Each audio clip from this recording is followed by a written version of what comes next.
Hello students, संख्या पद्धति के इसी सिलसिले को आगे जारी रखते हुए हम आपके लिए नेक्स्ट वीडियो लेके आए हैं, जिसमें मैंने बात की थी कि नेक्स्ट चैप्टर में अपन बात करेंगे, नेक्स्ट टॉपिक में अपन बात करेंगे कि परिपूर्ण संख्या का हमें कैसे पता चलेगा। How can we determine the number is perfect और नॉट। परिपूर्ण संख्या का हमें कैसे पता चलेगा। देखो, एक यूक्लिड थ्योरम है। वैसे तो बेसिकली मैं आपको एसएससी बैंक के एग्ज़ाम में इसका क्वेश्चन नहीं पूछा जाता है। स्पेशली एसएससी रेलवे या DSSB, RSMSSB, यूपी के भी कई एग्ज़ाम्स में, बिहार के कई एग्ज़ाम्स के अंदर इसका क्वेश्चन पूछा जाता है। लगभग सभी स्टेट PSC जो हैं इससे रिलेटेड क्वेश्चन पूछ लेते हैं। हमें क्या किया जाता है, क्वेश्चन दे दिया जाता है कि निम्न में से कौन सी संख्या परिपूर्ण संख्या है।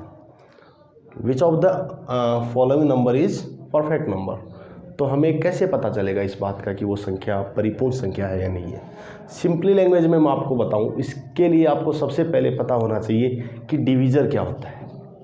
देखो, एक भाजक की हम बात करें तो जैसे हम डिवाइड प्रोसेस काम में लेते हैं, डिवीजन प्रोसेस काम में लेते हैं, तो यहाँ जो संख्या होती है जिसको अपन A बोलते हैं मान लीजिए, और ये B है और ये Q, और यहाँ जो रिमाइंडर आता है वो है R। तो हम जिससे डिवाइड करते हैं उसको हम बोलते हैं भाजक, इंग्लिश में जिसे हम कहते हैं डिवीज़र। और जिसको डिवाइड करते हैं वो होता है भाज्य। क्या होता है? भाज्य। और जो हमारे पास रिजल्ट आता है वो आता है क्या? भागफल। और जो शेष बचता है उसको बोलते हैं हम शेषफल। डिवीज़र, ये क्या नाम है, डिविडेंड, कोसेंट और रिमाइंडर। ठीक है। तो यहाँ जो B है, जो भाजकों की बात करें तो किसी संख्या में भाग जाने वाली जितनी संख्याएं होती हैं उन्हीं को ही तो हम उनके भाजक कहते हैं। तो अगर किसी संख्या में भाग जाने वाले सभी भाजक उस संख्या के अलावा सभी भाजकों का योगफल अगर उस संख्या के बराबर हो तो वह संख्या निश्चित ही एक परिपूर्ण संख्या होगी। ये तो है एकदम जनरल लैंग्वेज में। जैसे हम कहें कॉम्पिटिशन एग्जाम के लिए अपन को ज़्यादा इतना हार्ड क्वेश्चन पूछा नहीं जाता है इसका, बट इसका जो कॉन्सेप्ट क्या है, किस प्रकार से हमें परफेक्ट नंबर है या नहीं है, कैसे पता चलेगा, वो भी मैं आपको समझाऊंगा। पर अभी तो आप ये देख लीजिए कि किसी संख्या में जितने भी भाजक हैं उनका मतलब उस संख्या के अलावा योगफल जो है अगर उस संख्या के बराबर आता है तो वह संख्या निश्चित ही एक परिपूर्ण संख्या यानी कि परफेक्ट नंबर होती है। एक सिंपल सा एग्जांपल मैं आपको लेके बता देता हूँ। जैसे एक संख्या है 6। अब आप ये बताइए कि 6 में किसका किसका भाग जाता है। हाँ जी, 1 को भी आपको शामिल करना है। ठीक है, 1 को भी आपको क्या करना है, शामिल करना है। क्या 1 का भाग जाता है? बिल्कुल जा रहा है। क्या 2 का भी भाग जा रहा है? बिल्कुल जा रहा है। 3 का भी जा रहा है? जी बिल्कुल। 6 का नहीं, 6 नहीं लिखेंगे क्योंकि मैंने क्या कहा था कि उस संख्या में भाग जाने वाले सभी भाजक, लेकिन एक्सक्लूडिंग इटसेल्फ, खुद के अलावा। तो अब ये देखिए कि इनका योगफल कितना आ रहा है। इनका योगफल आ रहा है 6। तो क्या ये योगफल है वो उस संख्या के बराबर आ रहा है? बिल्कुल आ रहा है। तो आप क्या कहेंगे कि 6 एक क्या है? परिपूर्ण संख्या है। एक और ऐसा ही एग्जाम्पल मैं आपको लेके बता देता हूँ। जैसे एक संख्या है 28। अब 28 में किसका किसका भाग? बिल्कुल 1 का भाग जा रहा है, 2 का जा रहा है। ठीक है, समझ में आ रहा है ना। अगली संख्या का बिल्कुल 4 का भी भाग जा रहा है। इसके बाद 7 का, 14, ठीक है, 28 का भी जा रहा है, लेकिन 28 हम ना नहीं लिखेंगे। ठीक है ना। तो हम क्या करेंगे, आपके पास कौन सी संख्याएं हैं? 1, 2, 4, 7 और 14। ज़रा इनका योग करके देख लीजिए। 14, 7, 21, 4, 25, 2, 27 और 1, 28। तो इसका मतलब 28 क्या है? एक परिपूर्ण संख्या है। अब बड़ी संख्याओं की भी बात की जाए तो मैं आपको इसका बेसिक फंडा होता क्या है वो मैं आपको यहाँ पे बता देता हूँ। एक यूक्लिड थ्योरम है, यूक्लिड थ्योरम।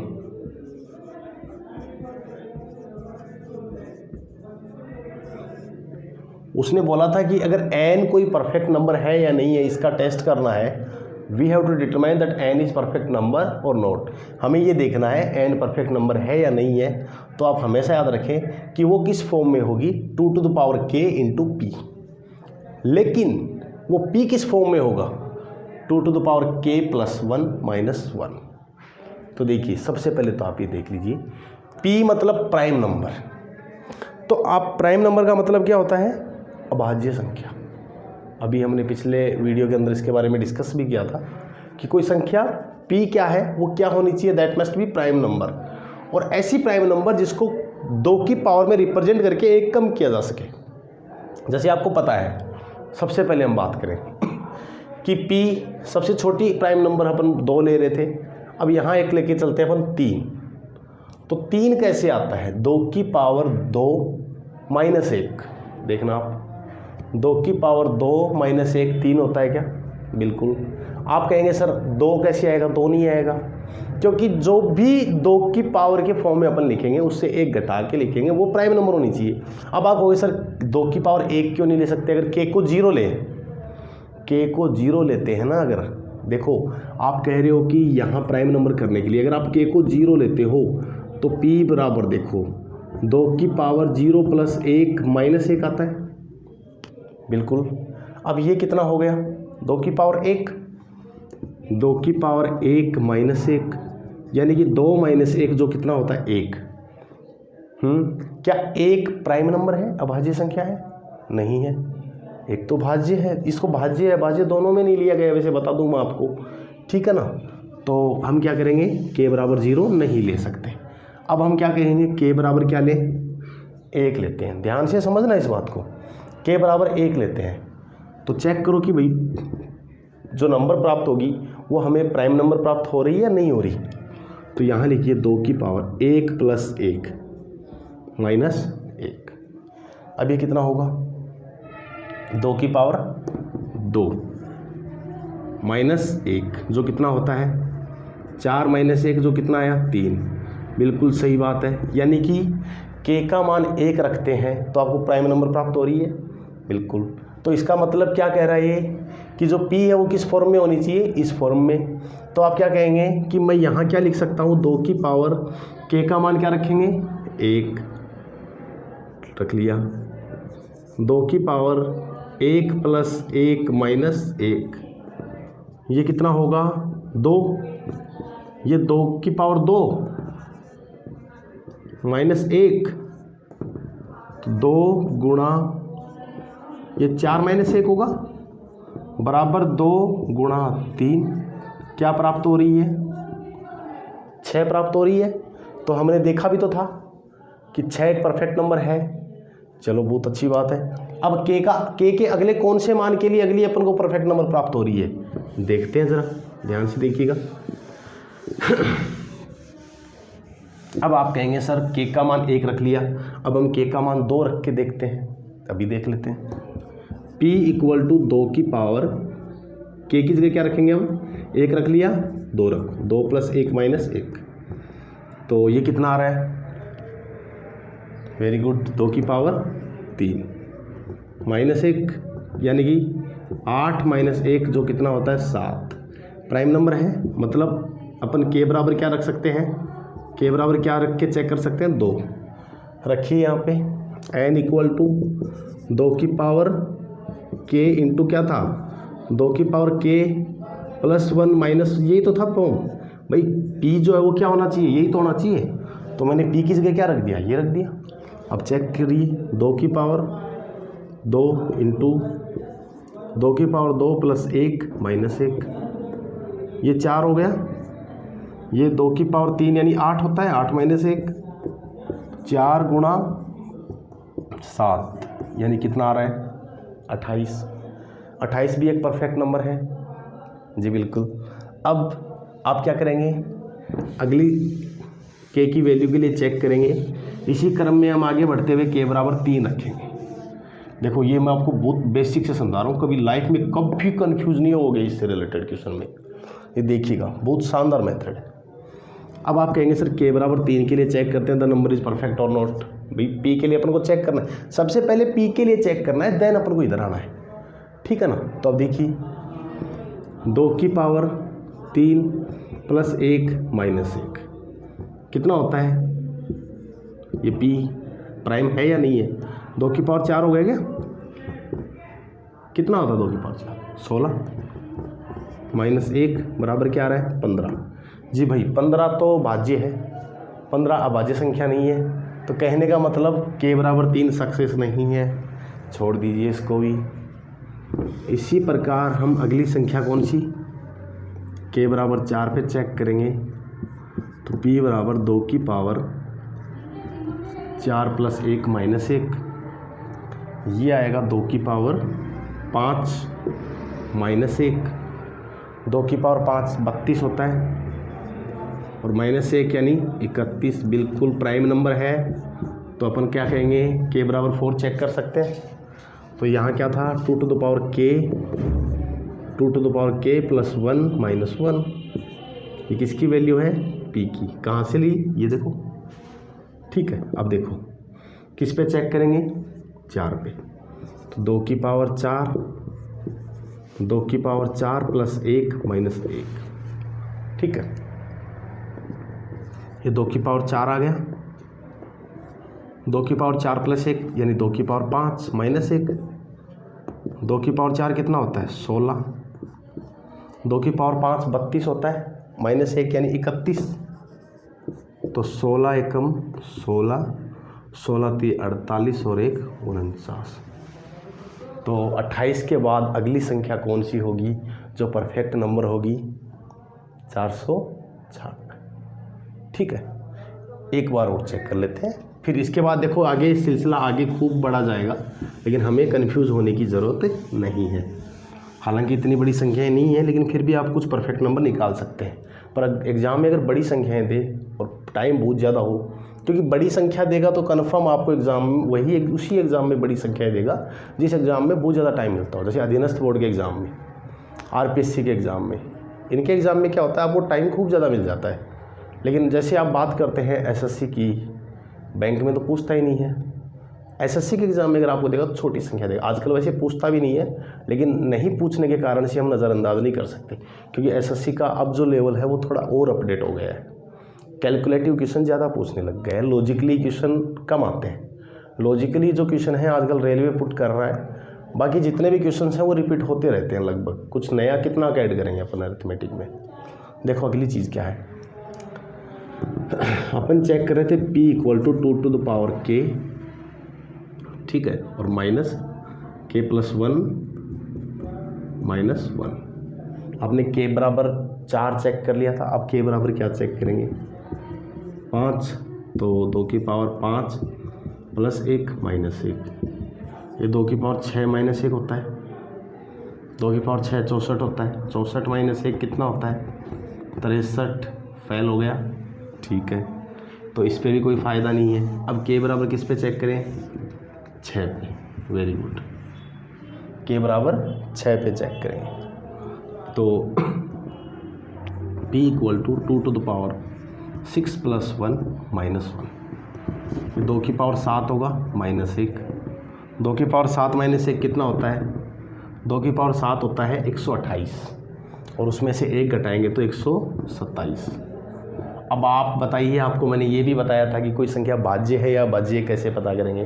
तो 127 के भाज्य होने का कैसे पता चलेगा, अभाज्य या भाज्य, तो पिछले वीडियो में हमने डिस्कस किया था।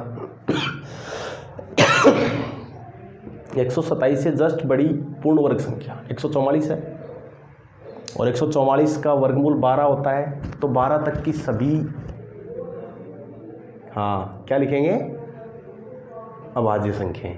2, 3, 5, 7 और 11, 2 का भाग नहीं जा रहा, 3 का, तो 7, 2, 9 और 1 10 नहीं जा रहा, 5 का जाएगा ही नहीं, 5 के बाद 7, 7 एकम 7, 7 का भी नहीं जा रहा, 11 का वैसे ही नहीं जाएगा, 11, 11, 121 होते हैं, और अपन को 12 तक ही चेक करना था।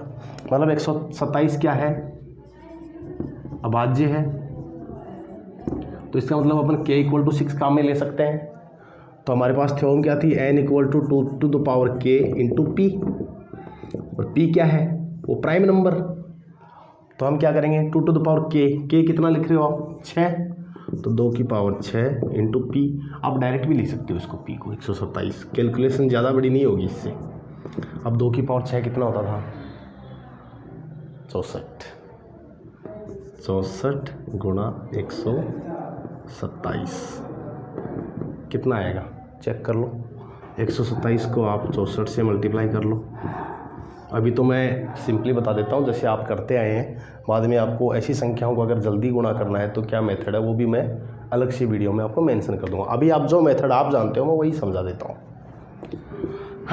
4 7 28, 4 दूनी 8 और 2 10, 4 गुण 4 और 1 5, 6 7 42, 6 दूनी 12 और 4 16, 6 गुण 6 और 1 7, ये 8 आ गया, ये 2 आ गया, ये 5 6 11 और 1 की 8, यानी कि अगली संख्या 8128 होगी।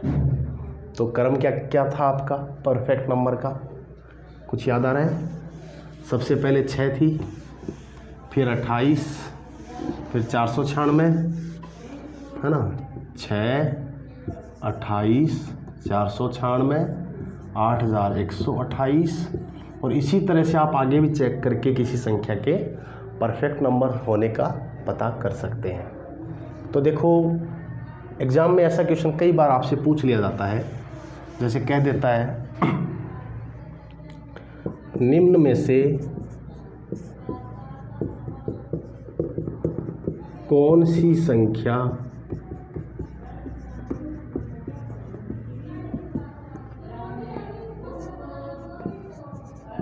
परिपूर्ण संख्या है।